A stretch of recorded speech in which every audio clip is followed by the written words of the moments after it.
Okay, everybody. Pierce Redmond here for Porkins Policy Radio, porkinspolicyreview.com. This is one of a series of emergency broadcasts that I am doing about the Jeffrey Epstein saga, the recent legal developments, the many, many threads that are connected to all of this.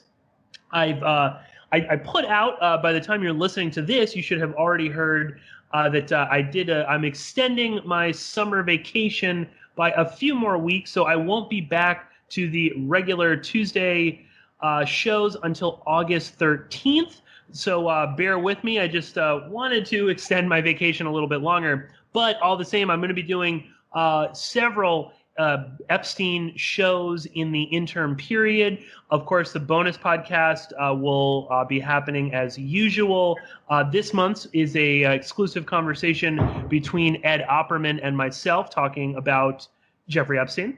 And we'll have some more Epstein-related things. And then I will be back to the regular Tuesday show on August 13th. But as I said, I wanted to put out some stuff because there's so much information flooding in. And joining me on the line today for this special Epstein emergency broadcast is freelance journalist Marlon Ettinger. You can find Marlon's work on Twitter by going to @Marlon, MarlonEttinger, Marlon Ettinger. Mm-hmm. Marlon and I have actually we've known each other for quite some time. I want to say Marlon was one of the original followers of mine, both on Twitter and on the podcast. And it's great to finally have you on the show, Marlon Ettinger. How are you? Yeah, good. Thanks, Pierce. Good to talk to you. Yeah, like you mentioned, I've done some freelance journalism over the years. I've done some sort of political stuff recently. I was involved with Mike Gravel's campaign. That's what I've been doing before the summer. And now that we have the trial coming up, I think I'm going to spend the summer covering this case a lot more in depth because, I live here in the Bronx and we have the courthouse right near us. Excellent. And hopefully this will be the first of many conversations between us, especially if you're going to be covering the case more closely. I mean, that's just tremendous because I can't always, make it down to Lower Manhattan. And it's great to have someone on the line, too, to talk about this. And, let's just first, let's just start by talking about you were there. What was this? This was like Monday, right? The 8th. Yeah. You were down in Lower Manhattan at the Southern District courthouse. You were there meeting with people. You and I were like texting each other like all day. Yeah. And I guess just first and foremost, Marlon, I mean, what was the scene like? I mean, this is a couple days back now. We are recording on the 13th on Saturday, but it wasn't that long ago. I mean, give us just your take of what was the atmosphere like at the courthouse? Yeah, so what we expected on Monday was for there to be the bail hearing. That was adjourned till Monday, but because we expected the bail hearing, there was tons of press there. It's completely lined up in front of the Pearl Street entrance, the Center Street entrance actually to the courthouse. And, on the Pearl Street entrance, there were lots of cameras all staked out waiting just for hours beforehand and all sorts of rumors flying around. I heard from one person, they say that they'd seen Jeffrey Epstein's brother there in the morning. I sort of decided on a whim to go, so I wasn't there until after the press conference. But it was a weird sort of atmosphere. I wouldn't say exciting, but it was very expectant because we were expecting him to come out with the perp walk out of that courthouse, but that didn't end up happening. And Marlon, because I get confused by this too. What is the official the line on when the bail hearing is going to happen? I've heard different dates being thrown around, but it seems it's going to be Monday the 15th. Is that correct? That's right. It's going to be Monday, July 15th at 10 a.m. Okay, excellent. Yeah, courthouse, courtroom 17B. Excellent. Yeah, if anybody wants to attend, and I assume it's open to the public. I think it's pretty much open to the public and press, but it'll fill up really quickly. So they only allow a certain amount of people in. So if you do get there, you have to get there pretty early. Right. Now, let's talk a little bit about some of the people that you saw when you were there. You actually got to speak with several lawyers that have been involved with various victims of Epstein's, in particular, David Boies, a very high-profile lawyer. Talk a little bit about that. Yeah, so I saw David Boies came out a couple of times. We saw him first as he came in. I should have looked up her name. She was with that other lawyer. You know who I'm talking about, with the blonde hair. She's been involved with the case for a while too. Yes. Her name is escaping me at the moment too, though. I talked with him, briefly once and then a little more afterwards, only a few minutes, sort of trying to confirm a few things. There was no real new information, but it was good to get some of the confirmation. Like, he confirmed that they speculate that employee 1 is Ghislaine Maxwell, and that employee 2 or 3 is Sarah Kellen. So that was just interesting to get confirmed straight from the mouth. And then Bradley Edwards was also there. It was just a very brief interaction with him because he was coming out with 2 of the victims. And so the press all mobbed him as he came out and shouting out questions. But I did ask him if he thought the trial that was moving forward had anything to do with the unsealing, and the Inquiry versus Maxwell defamation case, and he said no, pretty point blank. Yeah, those were the interactions. And we bring this up because these were two questions that you and I were kind of talking back and forth. They said we were texting all day, about our speculation as to who these unnamed employees might be. And it is good to hear that. I would assume that's exactly what I said. That they, and I suspected that maybe employee, 2 or 3, along with Sarah Kellen, one of the other employees is probably Leslie Groff, who's another high-ranking member in Epstein's sexual trafficking enterprise. But, it's also interesting to hear Brad Edwards kind of unequivocally say that he didn't believe the unsealing of more than 2,000 pages, which haven't even been unsealed yet. Exactly. They haven't even the conference. Yeah, they're not. There's nothing out. They're just, they're in the process of that. And even that unsealing, if you read through, if you go, we'll link up to this in the show notes for this as well. But if you read the letter that I guess was put forth by the judge in that case, there are still going to be redactions. Not everything is going to be unsealed. They're talking about the 2,000 pages that are going to be unsealed. That's not even the entire, length of, that's not everything. There's still a lot more that is going to be sealed. And I think there's a provision in the ruling that, over time, more things will be looked at and they'll see what they can unseal. They want to unseal more. But that 2,000 pages is not even the entire case.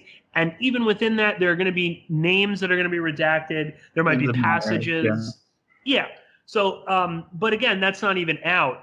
And why are we talking about this? Right. Well, because my I don't want to say arch enemy because I think that gives him too much credit, but someone that I've definitely talked about a lot on the show, someone that I despise and believe is not exactly who he says he is, grifter Mike Cernovich, immediately took to the internet with the news of Epstein's arrest on Saturday, July 6th, to proclaim, that he was the reason that this happened, because he was the sole person that, was responsible for the unsealing of all these documents. And we're going to kind of unpack that a little bit. I spoke briefly about this on the Ocelli effect, but Marlon and I are going to talk a little bit more in depth about this, because I know it's something that people are interested in. I mean, I hate giving Cernovich any more airtime, but, I think it does need to be said, because he's really kind of pushing of extremely false narrative that makes him the hero in all of this. And also benefits Alan Dershowitz, but go ahead. Yeah. No, absolutely. I mean, that's sort of the main thing is, exactly. Yeah. It benefits his friend Dersh. Now, Marlon, you actually had a brief encounter with Cernovich. You want to talk a little bit about that? You saw him. I didn't even realize this until you texted me that he was down there.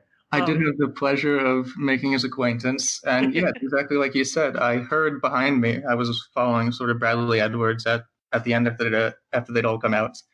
And behind me, I heard, I don't remember if it was Cernovich or the guy next to him going, because he often does speak in the third person. And I heard he loves to. Yeah, all of his articles were, he was saying like Cernovich breaks, it's a reason for this. I don't know why he refers to himself in the third person. I got an idea, but I heard behind me this voice that said, Epstein wouldn't be here today if it wasn't for Mike Cernovich, into the camera. I turn around and there he is with this guy filming, and my instinct is to say that's a lie. So I tell you that's a lie. I sort of shouted out. And I went up to him and I started asking him, like, why did you intervene in the case? What's your relationship with Alan Dershowitz, et cetera, et cetera? And he completely shut down. He wouldn't answer any question. He got on his, his whole high horse saying, oh, you're not important enough to speak to. I just want a big legal decision. You're a creepy stalker, blah, blah, blah, blah, blah, blah. But he wouldn't answer anything. And eventually he turned around and walked away from me, and I went to follow Edwards and talk to Boise a little more. And then went and whined on Periscope that he'd been assaulted by my questions. Yeah, and I assume he's talking about you, Marlon. I mean, he said, he went on Periscope and he said, some guy. He has something about people pointing fingers at his face. He's always talking at him. Fair enough. I don't know what that is, but he's got this thing about people pointing. He's they always put their fingers up in my face. And then he accused you of he just offhandedly, like this just as a fact. He's probably working with Epstein. Exactly. Just some a random person. Random person to him that's just asking him a question about his relationship with Alan Dershowitz. I asked him pretty forcefully, fair enough, but he wouldn't answer. Oh, of course. And again, I've asked him numerous times on Twitter. I've emailed him. I've emailed his lawyer, Mark Randazza, about this. The response I got for Randazza was that basically in reference to Cernovich lying on his now defunct website, Danger and Play, when he erroneously categorized Virginia Roberts' motion against Cernovich as actually coming from Ghislaine Maxwell. The response I got from Randazza was simply, something to the effect, I'd have to dig up the email, which I could, is something to the effect of, like, I'm not in charge of the editorial policy on the website. Which I didn't really know what that meant. If that's, right. So that's an editorial, it's just an opinion. Right. I don't know what the hell that means. But, again, I DM'd Cernovich. I've emailed him. I've publicly, sent him things. And then eventually he blocked me after, one too many times of me, pointing out his connection with Alan Dershowitz. And again, people, I think, are familiar, but it's worth explaining again. What we're talking about is that when Alan Dershowitz was involved in this suit with, and I'm just saying Virginia Roberts, I know it's Virginia Giuffre. I can't pronounce her name right, so just to make it easier, is it Giuffre? It's Giuffre. It's funny, and I was re-listening to the oral arguments. The judge couldn't pronounce it right either. Yeah, I heard that too. Yeah, I know. Giuffre, though, I think is how you say it. Okay, so it's Giuffre. When Dershowitz wanted to unseal certain documents, including, I believe, the summary judgment from Maxwell, because he believed that would discredit Giuffre. When that motion was struck down, literally like a few days later, Cernovich comes in asking for similar things, including the summary judgment. So Cernovich originally wanted the summary judgment of an abuser where she badmouths a victim. And he is now portraying himself as the hero in all of this. And Dershowitz jumped on board with that. And now, of course, it progressed to a point where Dershowitz, Cernovich, and Julie K. Brown in the Miami Herald wanted everything unsealed. Right. And I think here's the principal part of it, because I just re-listened to these arguments. At the time that they request those documents, there were 3 documents that they specifically requested, Dershowitz and then later Cernovich as an intervener through Mark Randazza. They were the Graffieri manuscript, which is supposedly a memoir manuscript she has, emails with Sharon Churcher, who was a reporter who was helping Graffieri with the manuscript, and a reply brief on motion to quash, which they wanted because it contained the emails. Right, and they requested these documents before jury selection. So at the time, Graffieri Roberts, and her lawyer, Paul Castle, didn't want the documents out because it might influence the jury selection process, which is reasonable. They weren't trying to cover it up. They knew that all these documents were going to be made public come the trial and to the jury and after the trial, but they didn't want the jury selection process being influenced, right? So that's a perfectly reasonable argument, but these were the only things that Dershowitz and Cernovich were requesting at the time. Now they're requesting all the documents because I assume they're trying to save face and say, all along we just wanted the truth to come out. But really, they were trying to influence jury selection. That's the case that Paul Castle was making in his arguments, and it was convincing to me. Yeah, and we're referring to some audio. I got this from. I saw this. It was floating around on. I think Vic Berger was the person that I first saw that had tweeted it. It is from a anonymous Twitter person, Aga Fandes. Something. Yeah, so it's at AGENTHADES1.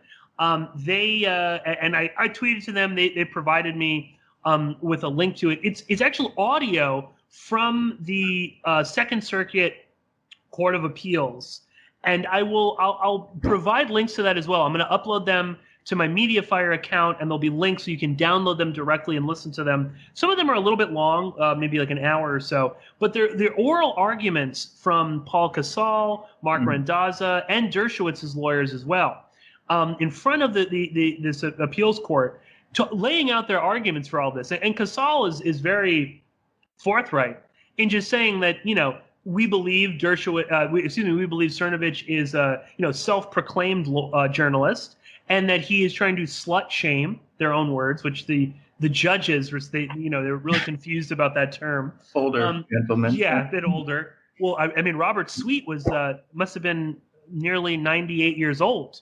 Wow. I think he just passed away. So and I think he was 98, 99 when he died. They basically say that he's just acting as Dershowitz's proxy. Yeah, the fact that they want that all Cernovich was asking for is Maxwell's summary judgment. That's her reasoning for why Roberts is a liar. And the fact that Dershowitz jumped on that immediately should tell you something. But go ahead, Marlon. I interrupt you. No, not at all. Yeah, I wanted to clarify on that, but also the words he used were we would also describe him as a proxy. This is Cernovich, or a stand-in for Mr. Dershowitz, and the cat's paw for Alan Dershowitz. And to that point about him just wanting those documents out, one of the judges sort of pressed, what's his lawyer's name again? Randazza? No, pardon me, Dershowitz's lawyer, whose name is Andrew Shelley. So she sort of pressed him, Castle is saying that these documents prove that Dershowitz is involved in sex trafficking. So why are you so adamant now to release all the documents? And he said something about, here it is. He believes in the marketplace of ideas. He believes that he will be able to document his innocence with these 3 documents, which he didn't say. It stuck out to me. He didn't say Dershowitz, he denies being guilty of the sex trafficking. He said he believes he will be able to document his innocence. In other words, he believes if he gets these 3 documents out before, because they want them out immediately, and then they take the time to release the other documents, that he'll be able to spin, because, Dershowitz is a media guy, be able to spin those documents to prove his innocence. Meanwhile, Cassell, when asked whether or not here was the question, are you saying Mr. Dershowitz is implicated in other documents? Castell said, absolutely, absolutely. There are other witnesses, and those are the documents we want to come out to show his involvement in the sex trafficking of his close friend, Jeffrey Epstein.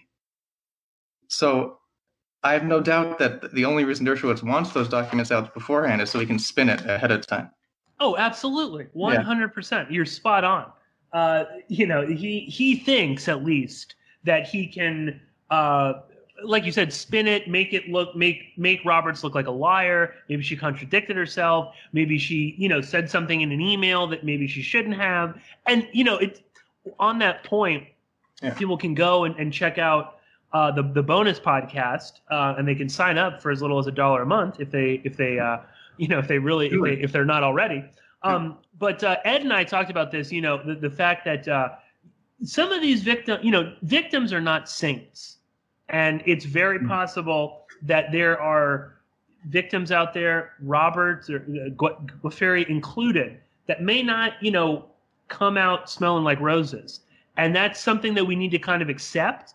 And I think that is possible, that there are things that, maybe she shouldn't have said, maybe she contradicted things, which is not uncommon for abuse victims.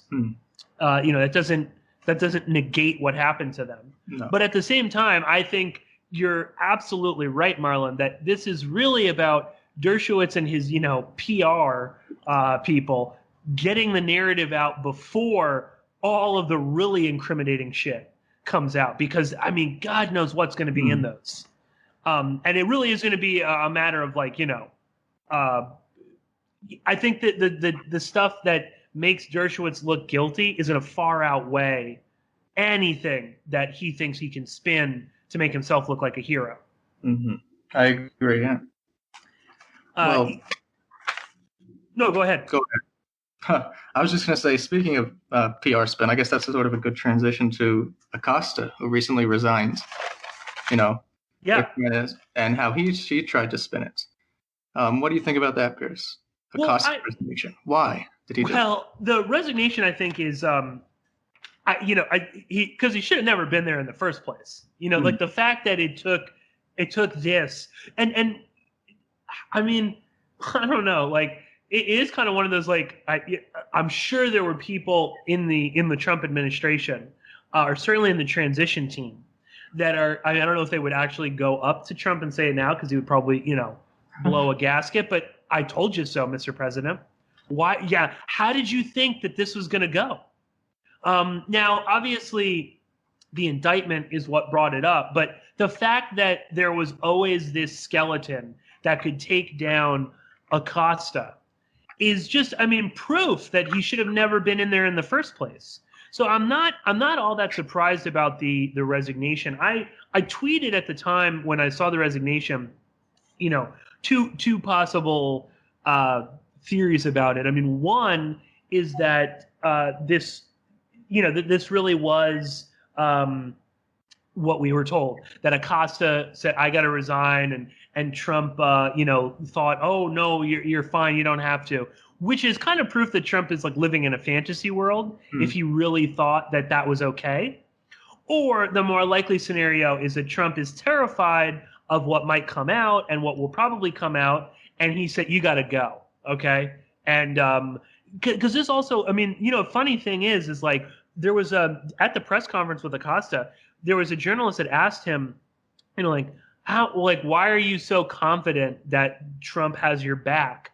And even said, like, this is a scenario we've seen play out time and time again, where the president claims to have, full support behind somebody, and then the next day fires them and then badmouths them. And Acosta, like, who looks like J.P. Satilli would say, he looks like Gollum. He kind of like gave his weird smile. Yeah, I know, exactly. It kind of, gave his little smile. Oh, yeah, it's all fine. Don't worry about it. I trust the president. And then obviously 24 hours later, he was out the door. Yeah. So I'm not surprised. Although, I don't know what I don't know. I don't know what's going to follow next. Acosta could be brought up on charges. I know that there's definitely some pressure in Congress to have the DOJ investigate it. There were various lawyers back when this was first kind of coming out, and they were trying to reverse the Crime Victims' Rights Act stuff, the violations. There were lawyers there for the victims that said that they had sources that there were going to be congressional hearings. So that could, Acosta. I don't think Acosta's done. What do you think, Marlon? Well, you're right about the indictment provoking it, of course.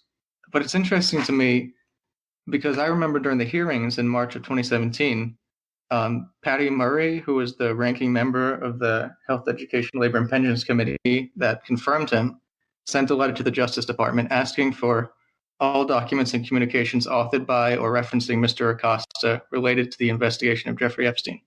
So they've known about this for a long time, and there've never been hearings, which I think there should have been, of course. And I tried to get those documents, but of course, I had no answer from them at the time.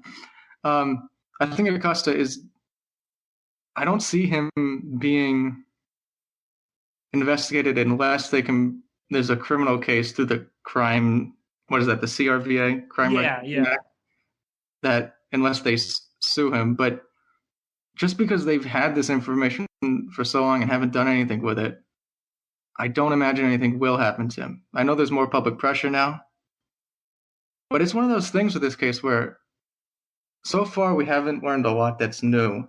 Yeah. A lot of this stuff has already been out here for a long time, and nothing has happened with it. So maybe I'm being cynical, but I don't feel like Acosta will get investigated in any serious degree. Though I have heard about the congressional hearings. Yeah, I think that's probably the more likely scenario. Listen, the fact that he had to resign is already kind of, that's sort of a win, right? Yeah. He will, at least in the court of public opinion, look like a total scumbag and a hypocrite, and the kind of flippant way that he kept, again, in that press conference, and he sort of wanted it both ways. He kind of portrayed himself as the hero. We were fighting, and we put our foot down, and Epstein, he had to serve time, and he had to register. But he also kept referencing this letter that he provided everybody. And in that letter, which was, he basically used Conchita Sarnoff as the original conduit to publicize that letter several years ago.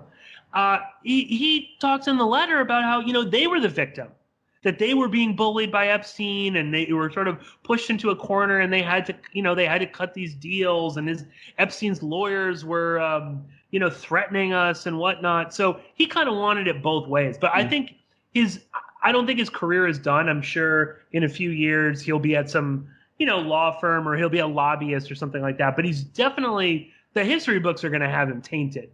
And this is going to be like yet another chapter in the the presidential history of Donald Trump, that his labor secretary had to resign because of a complication stemming from Jeffrey Epstein. That's not good. I don't think anybody wants that.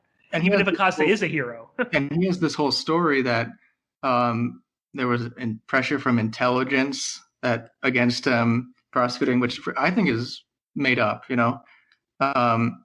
I've heard that they bat that around, and so they try to make the Maxwell connection because her father was involved with intelligence, and that they put the pressure on Acosta to stop the investigation. But I think they're just trying to justify themselves. I think the pressure came from elsewhere. I don't think it was some intelligence thing. I don't think that Epstein needed to throw that around. Right? Yeah, exactly. His money and his political connections, etc. Yeah. No, I kind of go back and forth on the intelligence stuff. Again, Ed and I discussed this a bit on the bonus show, but I don't know. I don't know really what to make of that. Again, let's keep in mind the source on this is, Vicky Ward's anonymous source. Right. So, I don't know. And furthermore, I just it's weird that how much the mainstream media is pushing that narrative. Right. Like, the mainstream media seems totally willing to be like, oh yeah, Jeffrey Epstein's a intelligence asset. maybe it's Mossad, maybe it's the CIA. I mean, these are like mainstream articles posing the question. Of course, they're now all under the assumption like, oh, duh, of course Jeffrey Epstein is intelligence, but whose intelligence? I think the reason for it is they try to make it exotic when a lot of these cases are really, I mean, they're awful, but they're mundane, right? Mm-hmm. It really just is a lot of the time powerful people paying off people, influencing people politically to get off the hook. And so I think the intelligence angle just tries to make it exotic, not what it really is, which is just mundane evil, I guess, There's also a bit of the kind of like, and I'm already seeing this in the of course in the alternative media, but even on like websites that don't cover Epstein at all, like geopolitical websites that I follow, and then suddenly they're all talking about Epstein because Mossad is involved, right. the Israelis, and there's a bit of the kind of like overarching Jewish conspiracy, Jews are behind everything, sort of a mentality with that. Because again, what's the assertion that Mossad agents leaned on either Acosta directly or Mueller or someone at DOJ, and then they told Acosta to drop it? Is that plausible? I mean, because to me, it seems a little bit more plausible if he was intelligence that it was a CIA thing. The CIA came and said, listen, this guy is, national security, drop it. That makes a little bit more sense. I mean, is Mossad that powerful? I don't know. Because then it raises these questions, it's the FBI is a Mossad asset, or, is what, they're right. Compromised by Mossad. And it's not said that couldn't be the case. And I'm sure that there are, people of the FBI that report to Mossad the same way that we've got people in, Shin Bet in Israel that report to the CIA. That's, duh. Yeah. But I don't know if it's quite. But you don't need them for this sort of thing. That's the thing. It's not like they're the only people who have any interest in quashing this investigation, because, we know all these connections. And if it is, they all are as true as we think. A lot of people are just implicated domestically. Donald Trump is implicated. Bill Clinton is implicated. Alan Dershowitz is implicated.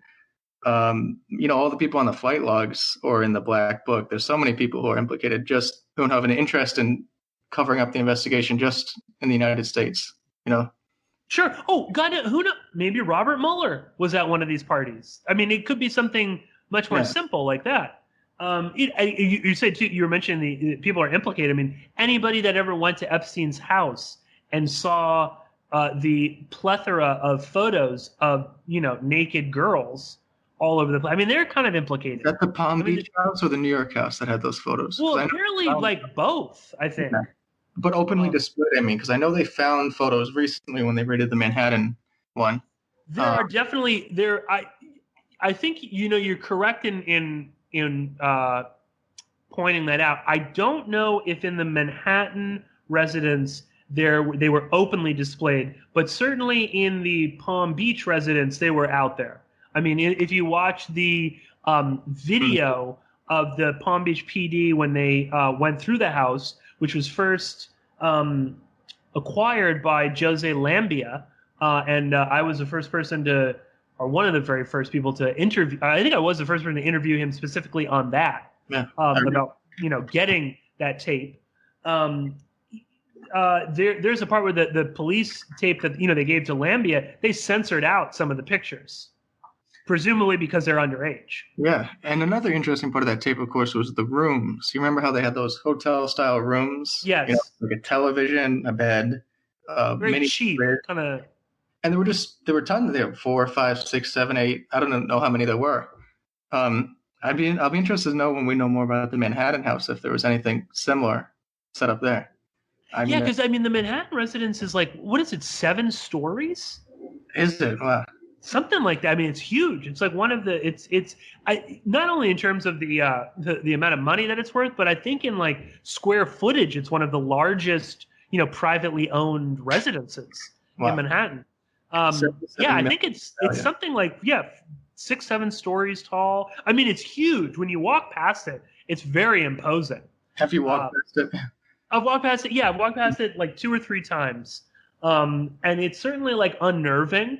I didn't see anything weird or, nobody was coming in and I didn't really want to like stick around because of course there's cameras. Anybody that I didn't even walk past it. Like I crossed the street and walked past it. Just because it's weird. It's unsettling. It's very imposing. It's huge. Every time I walked past it, it never seemed like anybody was there. Presumably because he spends so much of his time now in the Virgin Islands or moving around. He's never in one location for too long. I think the past year he took 20 flights or something like that. Yeah. He's finagled so much of his with residencies to sort of not skirt the sex offender registry, but sort of push the limits of it. So his primary residence is his private island.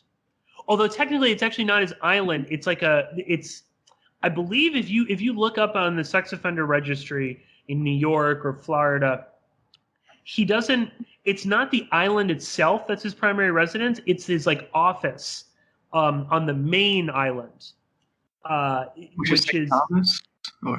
I forget what the address is, but if you look it up, you can see that's not the address of his like physical island. And most of his like companies that are registered in the Virgin Islands are registered through this other address, which is like on like a regular like main street, like next to like a nail salon. And it's probably got one employee, some person that just sits at a phone, answering and taking messages. Well, I'm glad you brought that up about finagling his properties and stuff, because I've been thinking a lot about his Paris residence recently, because I spent some time in Paris recently.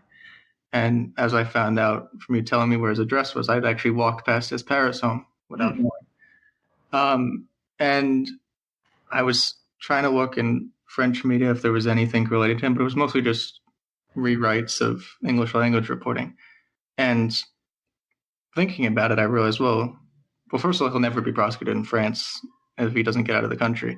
But he would probably never be prosecuted in France either, because France, technically, until very recently, they're trying to figure it out now, doesn't have an age of consent. Yes, that's right. Yeah. So if anything was going on with him there, he would never be prosecuted. And I'd be interested to find out if there was anything going on there. But I know that's really underreported, and we don't really know anything about that. No, it's very, very good. I actually forgot that. I remember hearing, it's not like a radio, like a little segment on something. It might have even been like NPR talking about the debate that like they're trying to pass some sort of age of consent law in France. Yeah. And there's like tremendous pushback. Like a majority of politicians like don't want it happening. France lives up to its stereotypes for better or worse, but yeah. There's also just he probably would never be prosecuted there just out of public sentiment, because they just say, certainly they were only 14, which of course 14 is a child. Yes, but that's like that's still, maybe it's not legal now, but up until like a year ago or something, you could whatever Epstein is, 67 or something, he could sleep with he could like date a 14-year-old and that would be fine. Yeah. The specific law, and they tried to pass 15, but it got caught in the National Assembly, so I don't think they've actually passed it. But there was that under 16, you're not allowed to exert undue influence. But as long as you don't exert undue influence, it's legal. And of course, exert undue influence is not really defined at all. That's sort of up to the courts. But again, too, I mean, a 60-year-old man and a 14-year-old, I mean, what? Of course, yeah. How is that not undue influence? It's ridiculous. But I bet there's a history of it there that we might not find out about ever, but it would be interesting. Absolutely. No, I think it is something people need to look at more, especially, too, you look at, like, Jean-Luc Brunel, his very close associate of Epstein's, visited him like almost every single day when he was incarcerated. Yeah, he's a model, agent. He was his own, allegations against him all the way back in the 80s. 60 Minutes covered allegations. Supposedly Brunel, is basically, I think it was described back at the time, like in the 80s, as quote silent rape, but basically date rape. Brunel's alleged predilection was to basically drug girls and knock them out and then rape them. And Brunel is also the founder of its MC2 modeling, which is rumored to have been bankrolled by Epstein. And I believe there are depositions from a case that Brad Edwards was involved in, and he deposed a few employees that worked for MC2 that confirmed that yes, Epstein was the financial backer, and that the agency never made any money. Yet there was always money coming in, but Brunel was always broke. And Brunel, of course, was he's since I hate Epstein, nothing to do with him. I didn't know he was doing that. I just visited him every single day when he was in prison. But there's nothing to see here. Just talking business. Yeah, well, there's those two details that you're talking about that reminds me of. There's old gossip magazine accounts of Donald Trump and Epstein and Thomas Barrack Jr. and Brunel hanging out at parties together all the time. And presumably those parties were where Brunel was committing the date rape.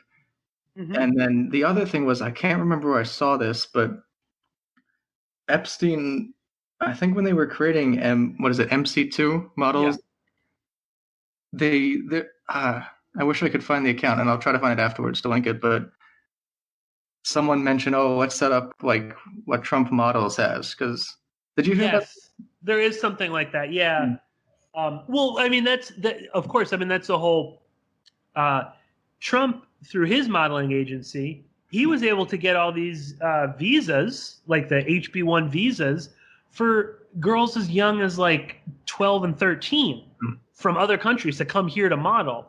And, Brunel, it was rumored to have the same power that he could get visas. Brunel was even a little bit more extreme, where it was said that he could get passports.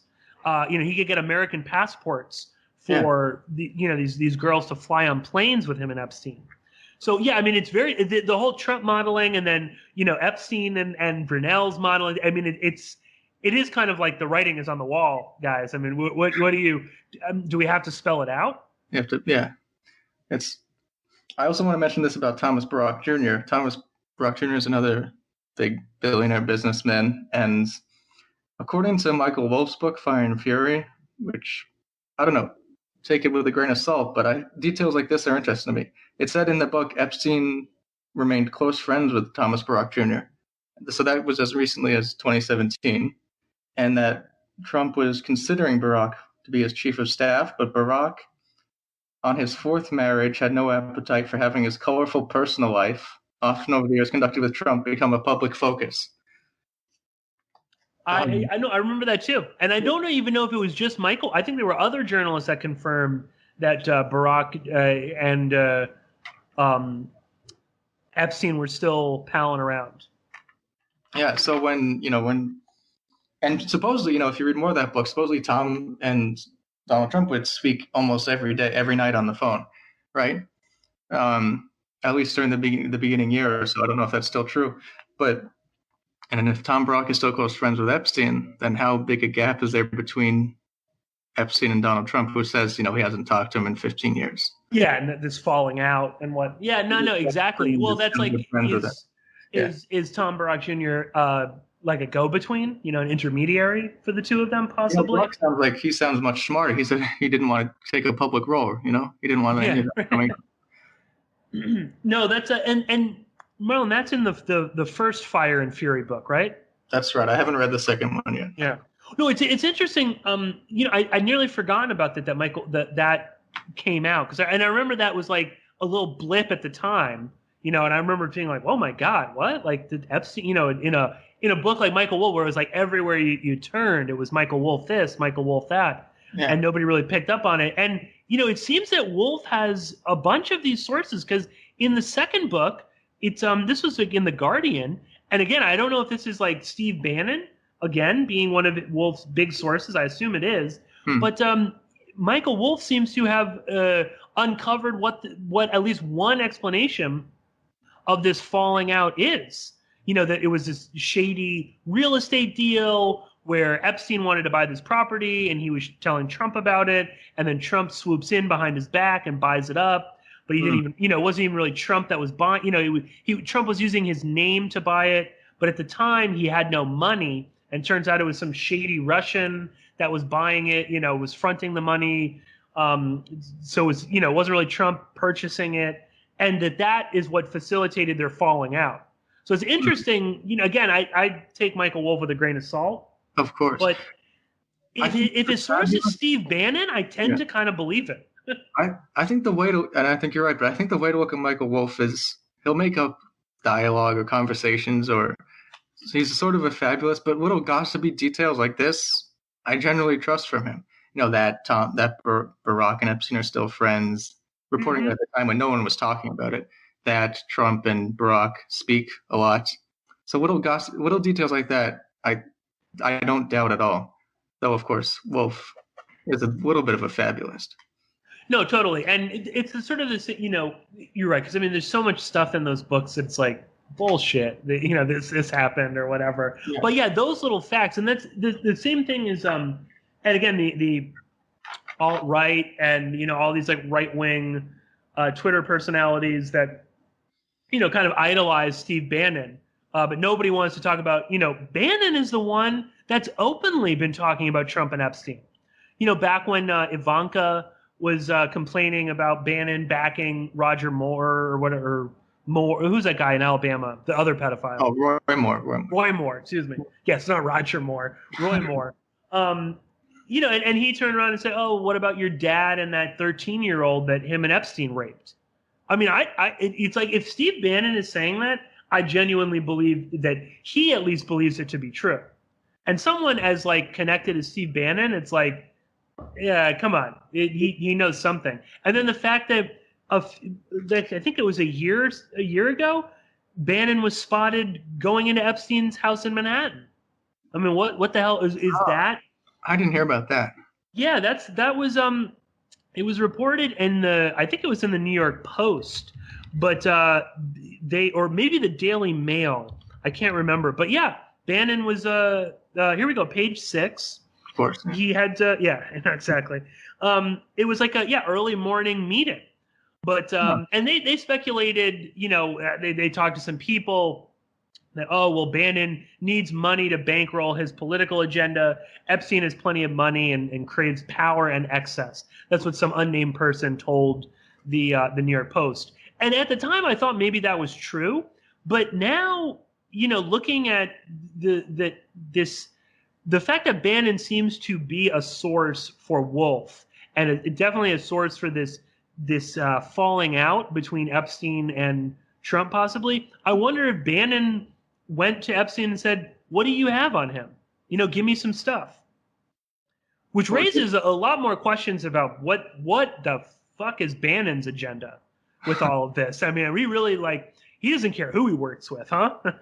I think it's his political agenda is paramount. His fascist agenda is paramount, and he'll work with anyone. Because it's funny him saying, "Oh, what about your dad and Epstein, that 13-year-old?" He says a lot about Bannon's character that he'd still work with Trump if he knew that. Yeah, exactly. And he has no problem with Moore picking up 13-year-olds. Right. It's just it's like his pedophile is okay. Yeah, I think he's into. Bannon's interesting because I think he's such a goofball in a way, but he has managed. He's like, "Oh, I'm the honey badger," whatever that stuff is, but he's managed to accumulate this power somehow and then lose it, and I think he wants it back, and so he'll work with anyone, like you said. Yeah, Bannon's also interesting. That'd be a whole. I know Ed Opperman had a podcast about him with his house and the down in Florida. Yeah. So he's another shady player. And what was it? That video company. What's it called? That Bannon owned. He liquidated it, right? Yeah. And when it turned out to be a front for pedophilia. Oh well, and then there's the evidence that they were filming some kind of pornography at his house and the meth residue everywhere. Yeah, the whole. I mean, yeah, they're one all detail I remember from that the guy who supposedly rented the house said that when he first came in, he saw on the outside of the doors there were little marks, and he asked like the handyman, "What are the marks on the outside of the doors?" And he goes, "Oh, that's where the locks were on the outside of the doors." Right, yeah, yeah, exactly. You could go into another thing with him. Well, and then it also kind of brings up some of these other questions, like with Cambridge Analytica and getting dirt on people, and a lot of the tactics being used. I know there was also, I think at one point, like Fusion GPS was trying to connect Epstein and Trump at one point, and so I mean, obviously these characters all kind of know each other. I also think it's something like Bannon didn't just call Epstein out of the blue. First off, he had his phone number, obviously. Right. And I don't think that Epstein would just sort of grant him, a 7 a.m. meeting, for no reason. I mean, I think that's a mutual sign of respect or just like they're both kind of like, I don't quite know what your angle is, but let's see, Yeah. And this also raises, and maybe I'll throw it to you, Marlon, if maybe you can expand on it, give your own opinion. Because I was interested in this Trump, we haven't spoken in 15 years, even though Kellyanne Conway kind of fudged that a little bit and said, I don't think he's spoken to him in 10 or 15 years.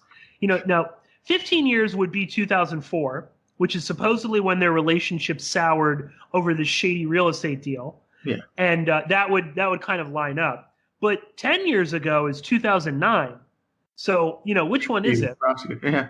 And then Trump is 15 years. But here's my thing I'll throw to you, Marlon. Mm-hmm. If that's true, I think we have to kind of wonder though, what is keeping Trump and Epstein from turning on one another?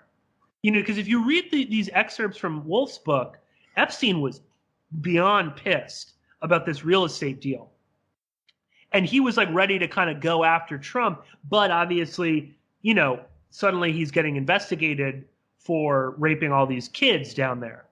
So I'd throw to you, purely speculation. What do you make of this falling out and why they haven't kind of turned on each other? And what does that maybe say about the relationship the two of them have? Yeah, well, that, Trump, obviously, when he turns on people, he usually goes scorched earth on them. So the fact that he really hasn't on Epstein leads me to believe that they must have something on each other. They were very good friends. They got up to all sorts of things together. They can't afford to turn on each other. And that's out of character for Trump to do. So it leads me to believe that, why Epstein hasn't turned on him, the same reason, I guess. Just push on each other. Which is, I mean, God, it's like, what is that? Like, what is the juicy detail that they're both willing to? Because it's also like, I mean, I could almost even see like Epstein going to jail and not revealing it because it's worth too much, Well, I feel like, a lot of people think that he is going to squeal. I don't think he's going to say anything or they'll kill him in jail, I think it's too big for him to say anything. No, I think no. I'm sure they're going to fight. I mean, it looks like, and maybe you might have seen more about this. But it seems like, based on the few kind of limited bail hearings that we've heard, that Epstein's lawyers seem to be arguing, not even that Epstein isn't a serial molester, pedophile, child rapist, but just that he didn't commit federal trafficking.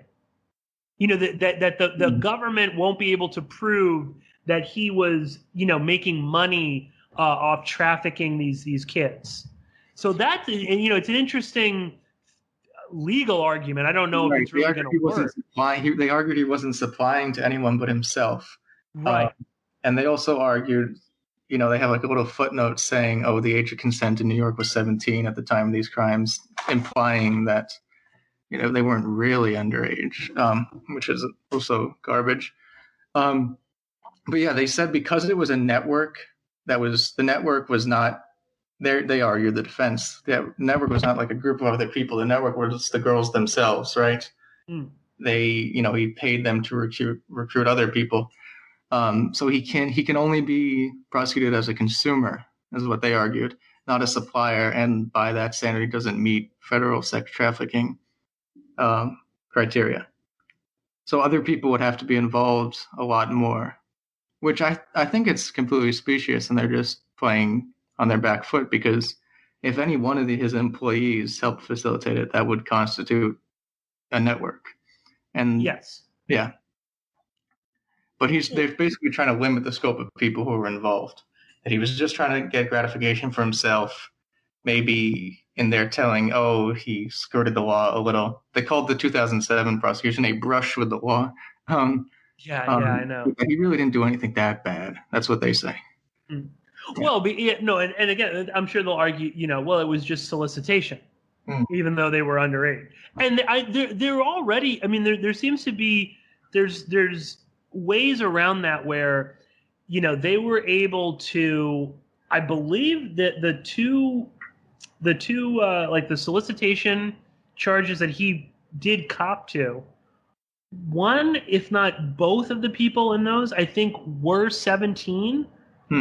So, that plays in Epstein's favor, even though I think that's debatable, like that actually they were 16, but somehow it got written that they were 17 erroneously. Like, I don't know how that happens.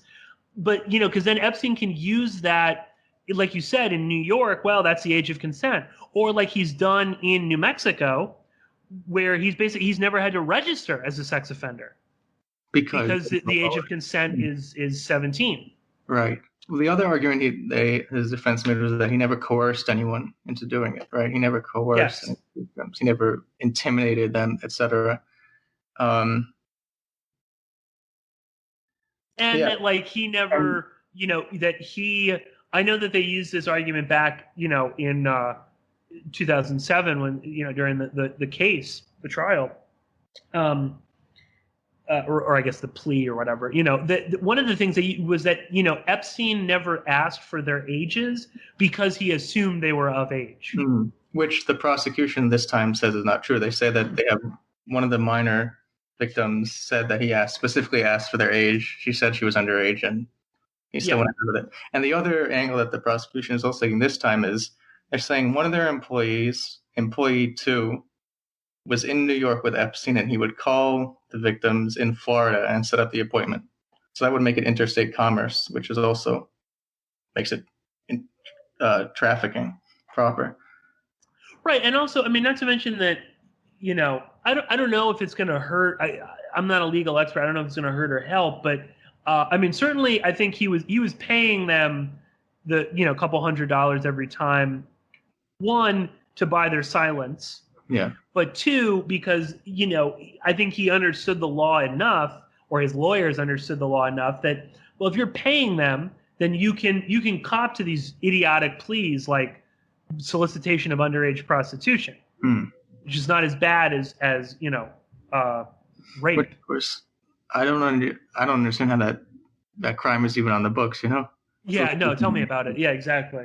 Well, speaking of buying silence, that's another little interesting detail that came out recently. They supposedly, the government got some financial information about him from Institution 1.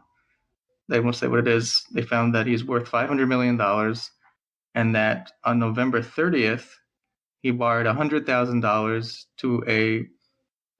to a name, someone that was an individual who was named as a possible co-conspirator in the MPA. And then on December 3rd, $250,000 to another person who was named as a possible co-conspirator.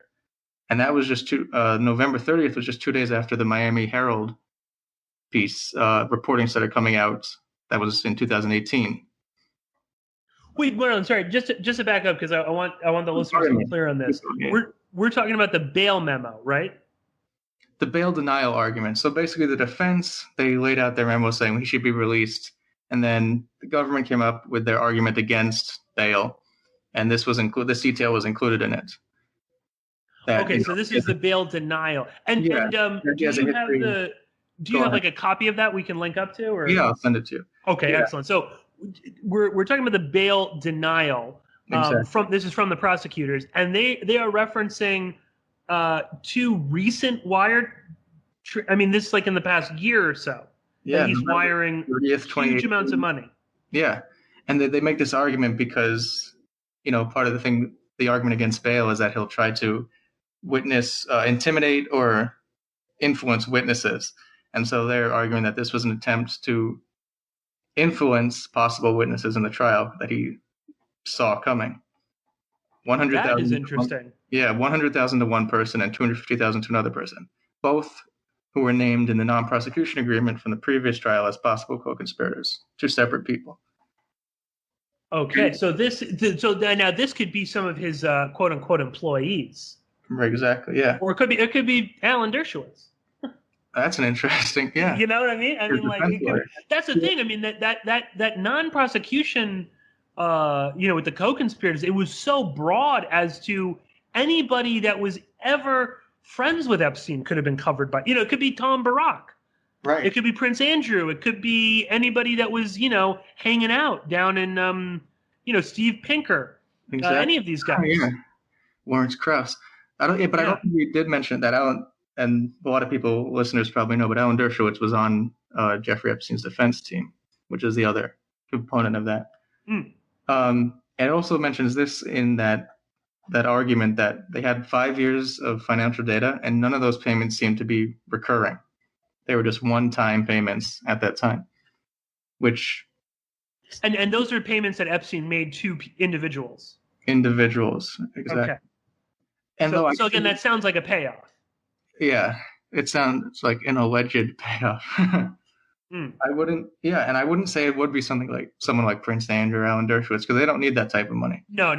Which is why, so it's probably more likely it would be one of his employees or multiple employees. I don't know, maybe Sarah Kellen. I don't know how she's doing. No, exactly. Or it could be, I would definitely think it would be someone like a Sarah Kellen or Groff, or it could also be like like a Natalia Malyashev, who was a victim, who then became a recruiter and was sued by Sarah Ransom. There's a lot of these. It could be it could be, like you said, it could really run the gamut. But I would assume that it's probably someone fairly high up in his employ. And again, especially if it's going back to the original 2006 investigation and the deal that was cut there, it's got to be like Sarah Kellen, somebody like that. So I mean that raises a couple of questions there, Marlon. I mean, you kind of brought it up. I mean, this implies that Epstein might have actually seen this coming, right? Right, exactly. I was thinking of asking you about that. So I don't really have any answer, but I mean, I guess it seems obvious once that investigative piece came out. What I wonder is if he got a tip-off. That's the interesting angle to me, because of course you would speculate. But two questions that I want answered are: when did this current investigation start? Because when and why exactly? The Berman, the district attorney at the press conference, he sort of credited investigative journalism. So did it start when the Miami Herald piece came out, or was Julie Brown in touch with the district attorney beforehand, before the piece came out? No, and I know that Dershowitz has claimed that Brown is working with the government, or working with different prosecutors. I don't know if he was specifically talking about the U.S. Attorney's Office or some of the. I think he was maybe referring to some of the more the ones involved in his defamation suits, which is possible. I wouldn't be that surprised. I know she seems on the up and up, but you really don't know. I think it's easy to the crimes that Epstein and his conspirators are accused of doing. They're so heinous that even someone who was trying to be follow journalistic ethics might bend the rules for themselves when it comes to that. I don't know. I assume that Epstein and his legal team and his the PIs that he hires and all of his other people that he gets information from, I assume that they saw the writing on the walls when the Miami Herald story hit, because then it was just, I think, kind of a matter of time. There was too much happening. There's the momentum with some of the like the documents being unsealed. Yeah, all those cases coming to fruition. Yeah, that can't be good for him.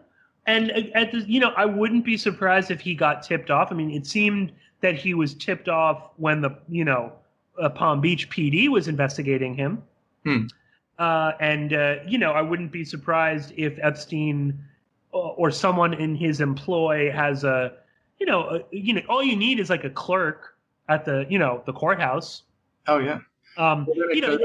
It also, you don't necessarily need like a source inside SDNY. You could have for enough money, people will tell you anything. Even at the courthouses and stuff like that. And journalists hear things. You could have a journalist. You could have any.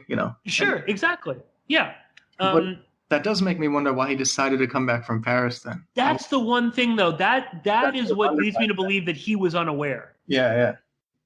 Or, I mean, I think there's really two kind of possibilities there, or three maybe. Mm-hmm. He was fully unaware that anything was happening, and he thought he was in the clear.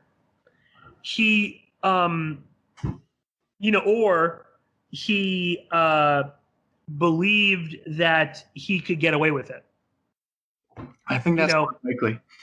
That he got away with it for so long. Exactly. Go ahead, yeah. Or that he could buy his way out of this, or that he could, he would land, go to his house, and fly off again. I don't know. It's like he either was fully unaware, or he had been told he was safe, or he thought he was safe. Yeah, I think that's probably more likely that he thought, because he had got away with it. Totally. And if he had even a whiff that the FBI was going to raid his house, I don't think he would have been there. Although, I don't know if you saw this, I think it was in The Intercept. Even there, they've got, Epstein stories now.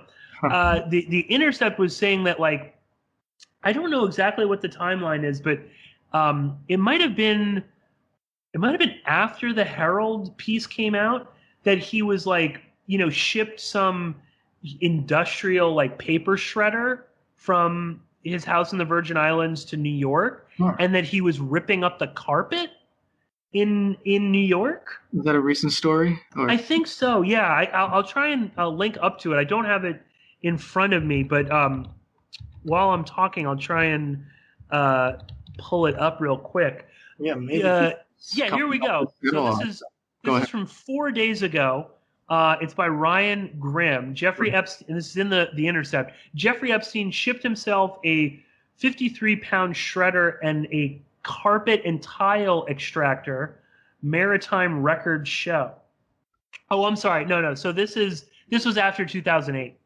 I see. Excuse me. So I'm wrong on that. But even that is, interesting. Yeah, well, it makes me think, was he coming back now to settle things? And did he see these prosecutions coming and thought he still had time to tie up a few loose ends before he got out of the country? Complete speculation, but... Yeah. And just, again, too, just to fit the timeline of this, he shipped the shredder from the U.S. Virgin Islands to his Palm Beach home in July 2008. Shortly after reaching a non-prosecution agreement with then U.S. Attorney Alex Acosta, Maritime Records show. Then in March of this, I'm sorry, here we go. Oh.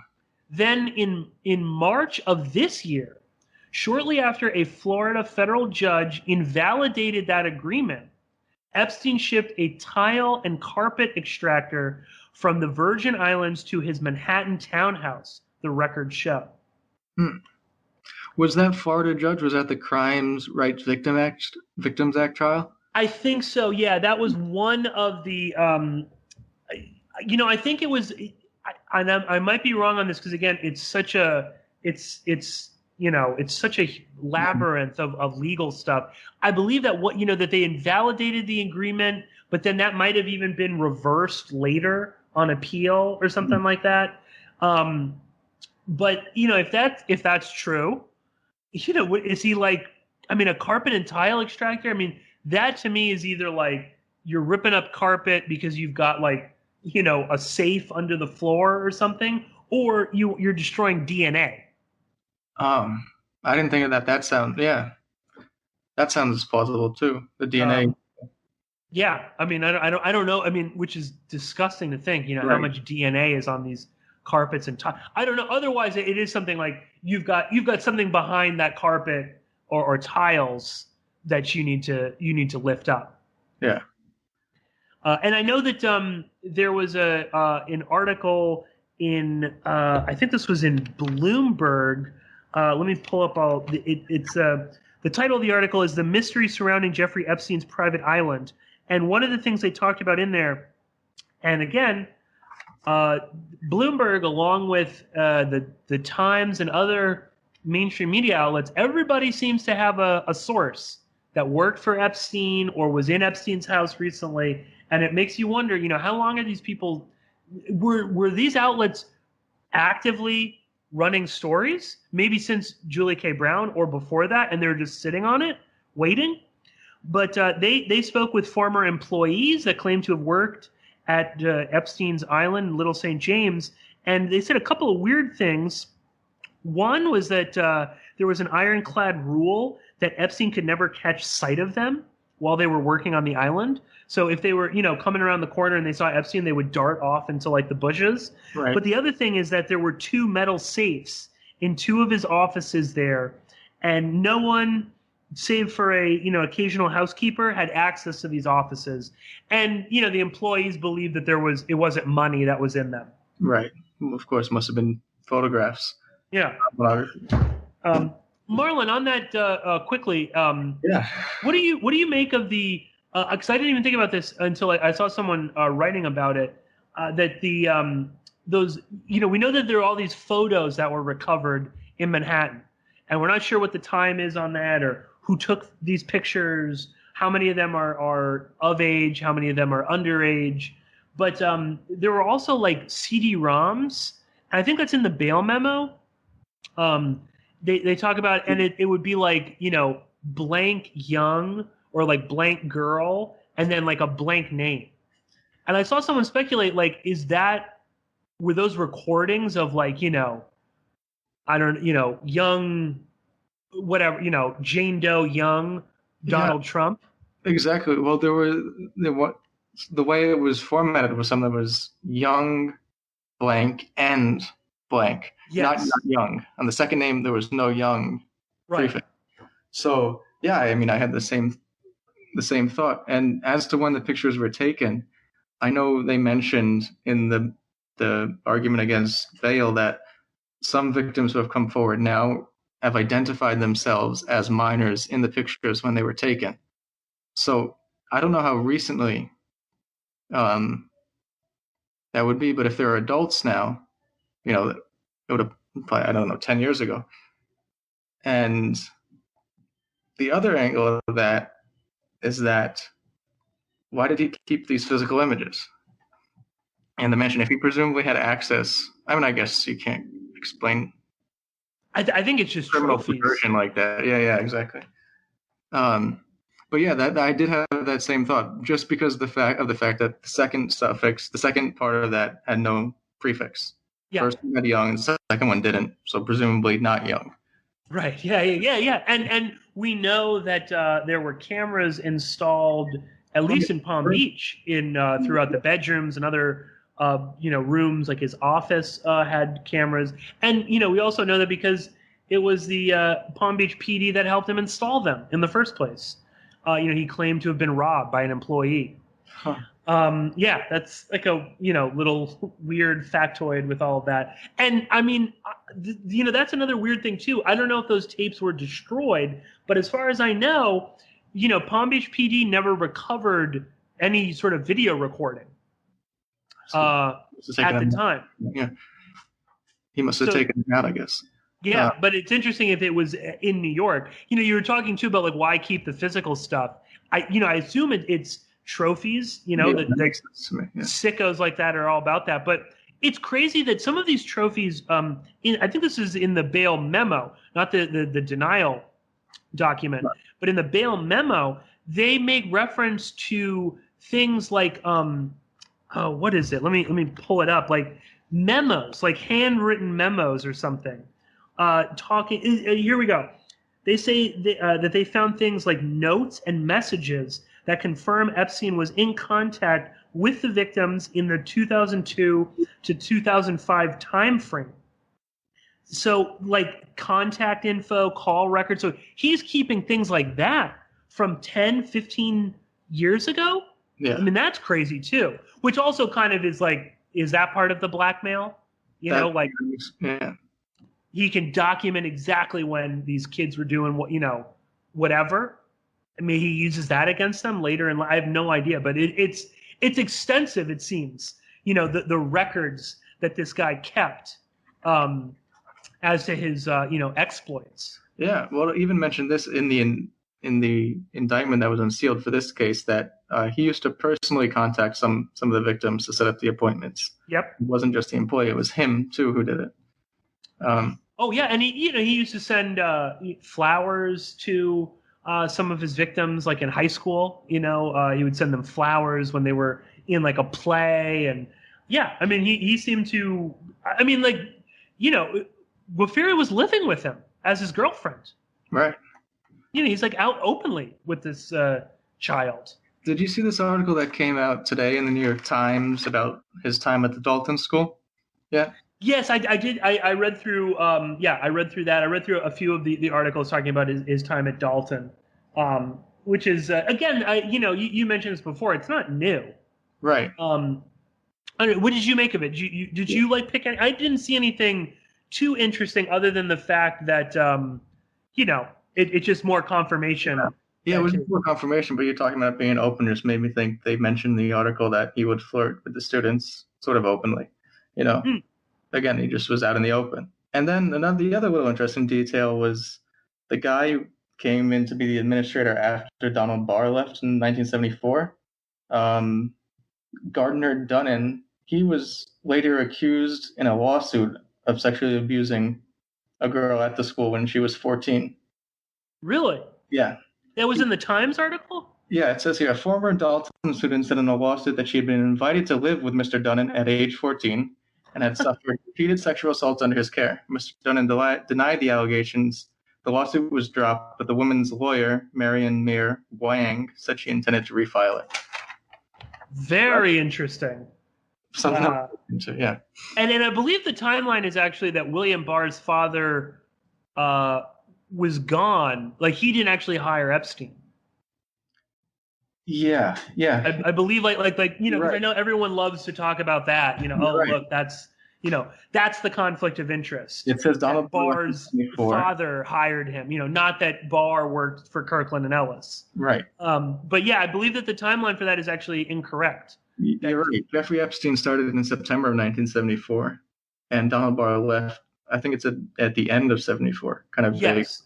So I'm not sure exactly, but he had a little influence there. Oh, but it's interesting that the new headmaster that hires Epstein presumably was himself accused of some sort of sexual abuse. I'll have to check out that case. So yeah, I mean, there's so much out there that's coming out, and Ed and I said this before, and I'll reiterate it. I think people should be a little critical of some of these articles and certainly of some of the motives of some people and the direction that people are going in. There's a lot of misinformation out there. There's a lot of things that have been, accepted as fact because they've been repeated so much, and even, little details about times and dates are being misreported. And so, people should be kind of weary or just, look at it critically because there's a lot out there. I remember on Monday talking with some of the reporters out there. A lot of the reporters haven't followed it for years, which that's fine. But a lot of them seem to think that like the reason why this case was happening now was that the Southern District of New York was trying to get Trump. That was like the consensus. Yeah. They're just trying to get Trump, which I really, as we know, there have been many cases that are coming to fruition, which I think is more likely the reason. And there's the whole Miami Herald momentum as well. I really don't think it has, obviously I think Trump is involved and he's the president, so he should be involved, but that's not the reason why the case is happening right now. That's not the main reason. It has obviously a lot more interest now because of him. but it's been a long legal process. It's been going on for years and years, and you know that, but Yeah. not everyone does. No, absolutely. Well, I think that's also like wishful thinking from a lot of like liberal journalists. Like, oh, they're finally going to get, because it's also like, and it would say that to all those journalists say, oh, that's what this is. Then why are they not talking about the like the Maximum Golf article where Donald Trump holds up his plane so Maxwell and Epstein can get on it, and in the same token, where's some of the Bill Clinton stuff? Yeah. Like that's not being discussed. It's like those two topics are still kind of off limits, it seems. Yeah, the bad behavior that Donald Trump seems to be associated with is associating with Acosta, rather than being unethical, rather than actually being involved in this. And yes, I know that exactly. Yeah, it's like how he, yes, I know. It's like it's like Donald Trump is bad because Acosta was bad. Right. He cut a bad deal. Not that, what was it, but during Trump's campaign, he gets he was sued by like Katie Doe for rape. Yeah, Katie Johnson, not Doe. Yeah. That's Trump and Epstein raping her. That, and again, that lawsuit comes out, and then what happens like the next day? Mike Cernovich pushes Pizzagate. Yeah. And and then the Katie Doe, it all disappears, and intimidation and blah blah blah, and then it's done. Yeah, she never came into court because she said she got death threats and she went to die. Right. If people think it's implausible, the same thing happened to Virginia Giuffre. She ran away to Australia for years before she ever exactly. She was living. Yeah, she met somebody, got married, and moved to Australia, and was completely. I mean, she freaked out when the FBI showed up at her house in Australia. Right. Oh, she was like, "How? Yeah, that's or they called her or something, and then they showed up, and she was like, "How the fuck did you find me? Yeah. Like, how do you know who I am?" Yeah, they went into hiding. So, a lot of people say, "Oh, Katie Johnson was just making it up. It was an election year," but when you know all the details, it adds up what she said. Yeah. If you just hear that story, maybe I can understand doubting it. But the Manhattan Mansion. Now we know that there were crimes committed in the Manhattan Mansion. We know at the time the crimes were committed, Epstein and Trump were good friends. There's accounts of them going to parties together and young girls being around. So it's completely plausible. Yeah, exactly. No, exactly. You got to look at the full picture. Exactly. There's already these. There was like some article that came out. Excuse me. Where there was some party, or the guy who was planning it at Mar-a-Lago thought it was going to be a huge party, and it turned out it was. He invited these like 28 models. I'm not sure what or contestants or something from a beauty pageant. I don't.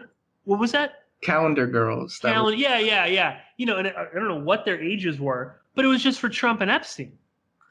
Yeah, and like there were no other guests. I got this quote here. The guy's name was George Horaney, and he said, here's the quote. It's probably self-serving. Horaney pretty much had to ban Epstein from my events, he said. Trump didn't care about that. Yeah. Now, Horaney's probably trying to back. He probably didn't have any problem with Epstein being there.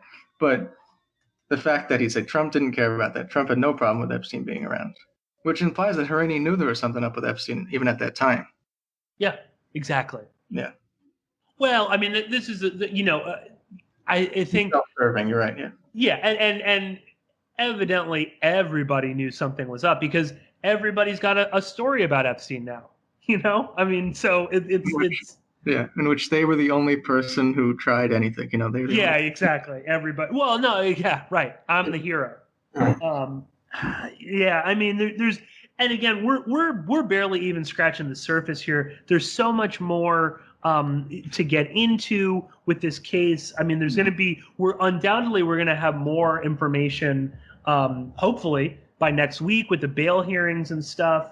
I mean, hopefully Epstein stays in prison, which is where he should be. And certainly though, like not just in the oh fuck Epstein, he shouldn't be allowed to stay at his mansion just because he's rich. there, that is true too. But also because it is, I mean, he will intimidate witnesses, and I'm sure he can do that from inside prison, but it's going to be a lot harder, and that will limit that a little bit. There'll be more monitoring, and who knows? I mean, he could try to escape too. I've thought of that. Some wild scheme because he has nothing to lose. So trying to escape. Exactly. Yeah, I do think he will. That the judge, I forget the judge's name off the top of my head right now, but I think there was another case where the judge denied bail for a similarly wealthy client. Yes, like an Iranian Turkish gold dealer, and I think that guy is actually connected to the Michael Flynn, some lawsuit with Michael Flynn. Circles within circles. Yeah, I know, right?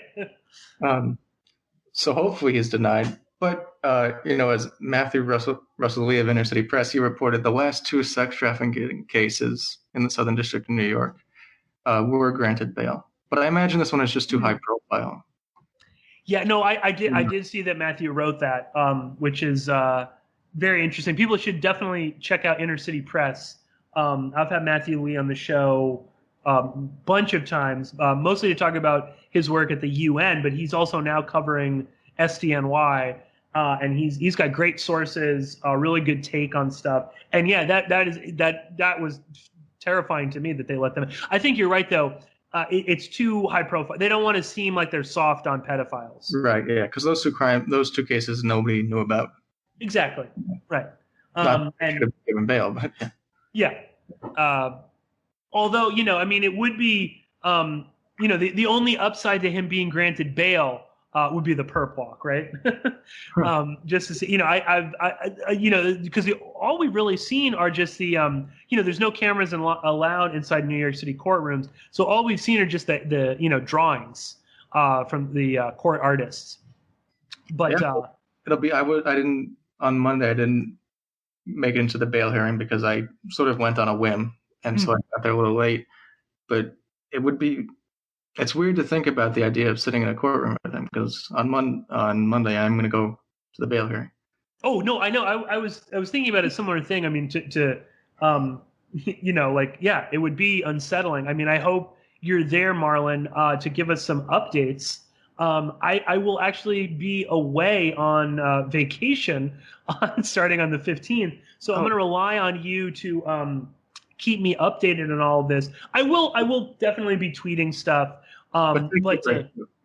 Yeah, exactly. Taking a break. But if people want to, kind of follow the story, in the bail hearing and all of that, and just sort of, have an ear to the ground, kind of live, I would definitely follow Marlon Ettinger on Twitter, and that's at MarlonEttinger.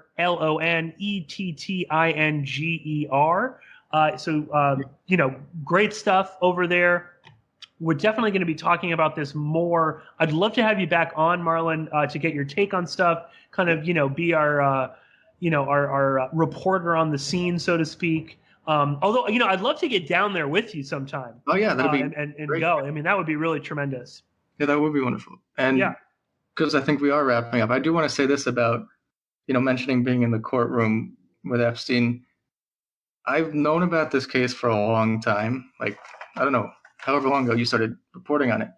And one of the things that struck me on Monday was for the first time when Bradley Edwards came out, there were two of the women who had been victims of Epstein. And it was, I don't know, sort of unsettling or powerful to see them, They were right there. They had been involved in this terrible thing that had been happening. So while the story is, it's not a happy story, it is nice that on some level, it seems like some of them are going to be getting justice. Because when I used to talk about the story, I never thought it would happen. Mm-hmm. I thought it was done. I think we get away with it. So it's good he's in court, and Absolutely. No, I completely echo everything you're saying.